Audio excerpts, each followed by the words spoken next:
Saya akan menyampaikan dua potong hadis Rasulullah SAW dalam sebuah hadis sahih.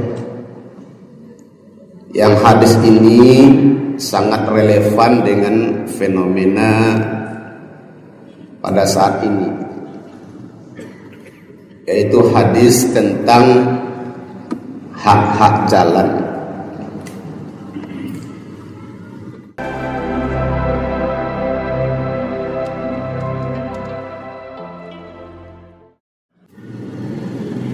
Dari Abu Sa'id Al-Khudri, Rasulullah sallallahu alaihi wasallam bersabda, "Hendaklah kalian menjauhi duduk-duduk di pinggir jalan." Para sahabat berkata, "Kami tidak dapat meninggalkannya karena merupakan tempat kami untuk bercakap-cakap." Rasulullah berkata, "Jika kalian enggan meninggalkan majelis kalian di pinggir jalan tersebut, maka berilah hak jalan." Sahabat bertanya, "Apa hak jalan itu ya Rasulullah?" Beliau menjawab, "Yang pertama menundukkan pandangan, menghilangkan gangguan, menjawab salam, kemudian memerintahkan kebaikan dan melarang kemungkaran." Dalam hadis yang kedua yang diriwayatkan oleh Imam Ahmad, siapa yang memutus jalan atau mempersempit tempat tinggal, maka tiadalah jihad baginya. Bapak dan Ibu sidang jamaah subuh yang dirahmati Allah, akhir-akhir ini fenomena di tengah-tengah kehidupan kita sering tanpa disadari kita melakukan sesuatu yang menghalangi jalan. Misal membuat kegiatan keramaian, katakanlah itu pesta pernikahan, perhelatan anak nagari, kegiatan pemuda. Kemudian kegiatan tersebut menutup jalan, padahal jalan itu jalan umum, sehingga orang-orang yang ingin melewati jalan tersebut mesti berputar jauh. Kadang-kadang berputar itu bukan pendek jaraknya, tapi jauh. Kemudian ada orang, ini berdasarkan pertanyaan jamaah, dia tinggal di suatu komplek, kemudian membeli kendaraan, katakanlah mobil, tapi dia nggak punya garasi. Lalu dipakailah badan jalan untuk jadi tempat parkir mobilnya, sehingga orang-orang di komplek itu terhalang untuk melewati jalan tersebut.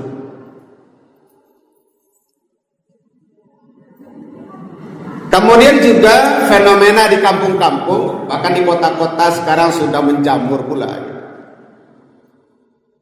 meminta sumbangan atas nama masjid.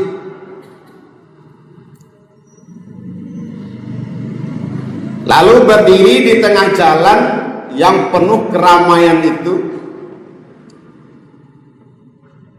untuk meminta sumbangan dengan dalih pembangunan masjid. Nah, bagaimana agama kita melihat persoalan ini? Dari hadis yang kedua, man qata'a thariqan, siapa yang menghalangi jalan.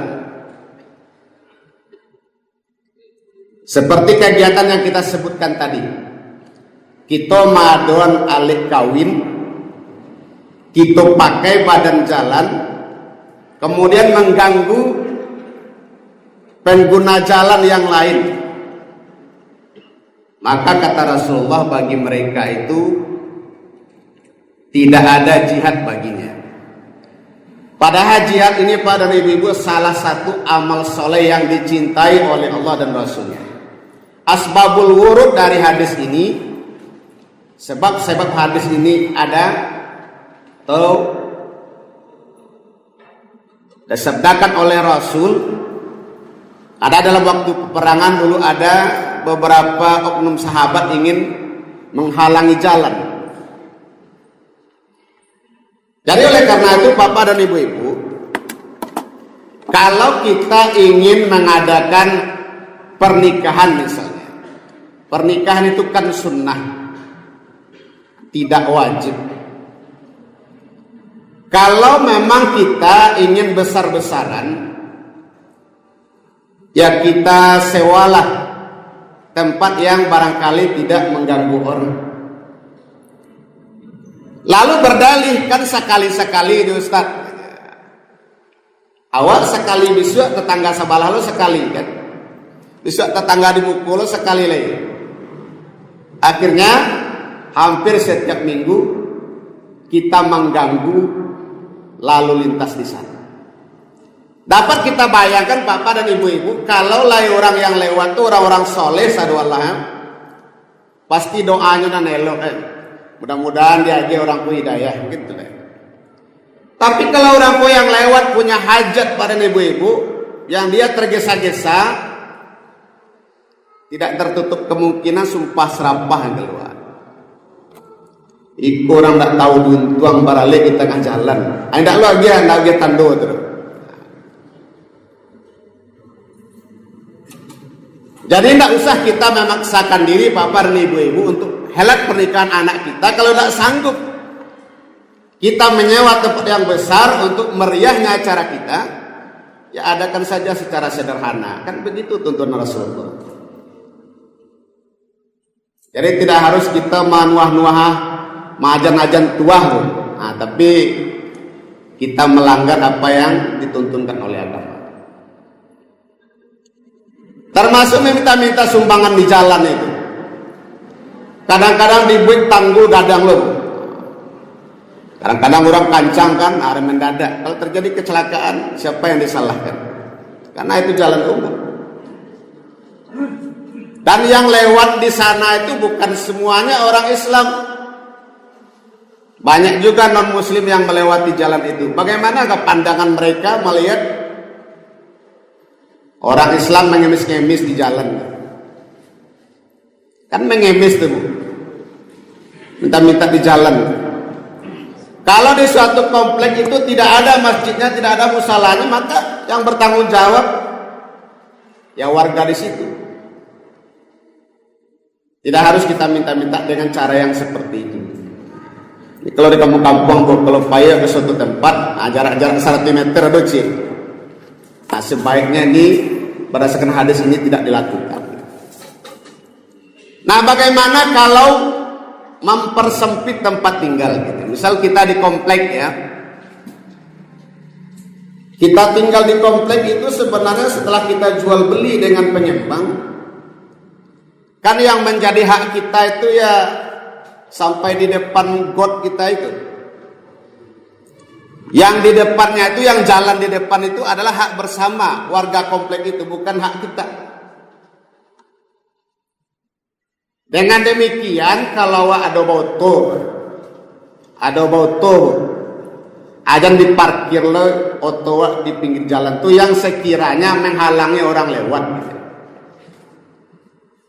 Jangan ada sampai olo-olo orang bauto tabali garasi enggak. Kan banyak begitu Bu. Kenapa demikian? Ada kata-kata orang bijak Pak.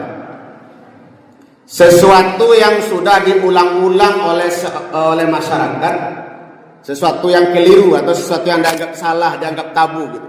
Tapi diulang-ulang di kerajaan gitu.